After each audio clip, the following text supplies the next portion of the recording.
మేము ఇక్కడ స్థానికుడిని, రాణిగారి తోట స్థానికుడిని. సిఏ గారు వచ్చిన తర్వాత మామూలుగా రాత్రి 12 అయినా సిఐ గారు రాకముందు ఎలా ఉండేదంటే రాత్రి 12 అయినా 1 గంట అయినా రోడ్ల మీద కుర్రోళ్ళు బండి మీద బీర్ బాటిల్ పెట్టుకొని తిరుగుతూ ఉండేవాళ్ళు. సిఐ గారు రాకముందు. ఆయన వచ్చిన తర్వాత 10 తర్వాత రోడ్డు మీద కుర్రోడు ఎవరు కనపడరు, చక్కగా ఇంటికి వెళ్ళిపోతున్నారు. ఇళ్లలో తల్లిదండ్రులకు కూడా ఆయన వచ్చిన తర్వాత మాకు చాలా హ్యాపీగా ఉందని. ఒక రకంగా చెప్పాలంటే గాలిగా తిరిగే కుర్రోళ్ళందరూ కూడా సిఐ గారు వచ్చిన తర్వాత పనులకు వెళ్ళిపోతున్నారు. రోజు ఉదయాన్నే లేకపోవడం క్యారేజ్ కట్టుకొని ముఠా పనికి ఏ పని ఉంటే ఆ పనికి వెళ్ళిపోతున్నారు కుర్రోళ్ళు. ముఖ్యంగా తల్లిదండ్రులు ఎంత హ్యాపీగా ఫీల్ అయ్యారు. కాకపోతే ప్రతి తల్లిదండ్రులు వచ్చి ఇక్కడ చెప్పలేరు.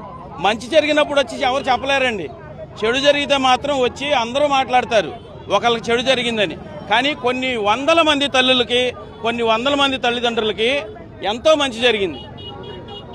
గంజాయి అనే కుర్రోడు ఎవరు లేరు, ఈయన లేరు, సస్పెండ్ అవుతారని ఒక్క న్యూస్ రాగానే వందల మంది వాలిపోయారు. మీరు ఒక్కసారి రాత్రిపూట మీరు కెమెరాలు పెట్టి చూడండి.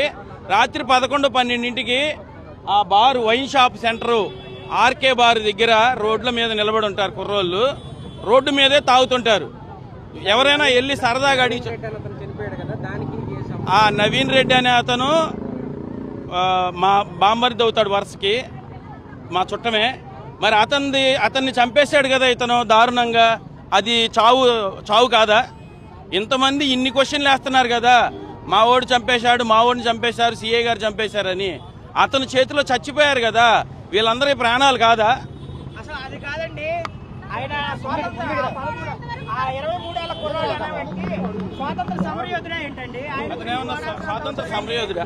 స్వాతంత్ర సమరయోధుడే ఏంటండి? 23 ఏళ్ల కుర్రాడు పసిపిల్లాడు అంటున్నాడు. 23 ఏళ్ల పసిపిల్లాడు 2 గంజాయి కేసుల్లో నిందితుడు అవుతాడా?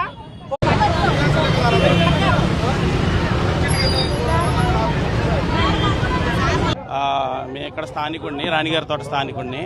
సిఏ గారు వచ్చిన తర్వాత మామూలుగా రాత్రి 12 అయినా సిఐ గారు రాకముందు ఎలా ఉండేదంటే రాత్రి 12 అయినా 1 గంట అయినా రోడ్ల మీద కుర్రోళ్ళు బండి మీద బీర్ బాటిల్ పెట్టుకొని తిరుగుతూ ఉండేవాళ్ళు.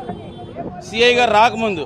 ఆయన వచ్చిన తర్వాత 10 తర్వాత రోడ్డు మీద కుర్రోడు ఎవరు కనపడరు, చక్కగా ఇంటికి వెళ్ళిపోతున్నారు.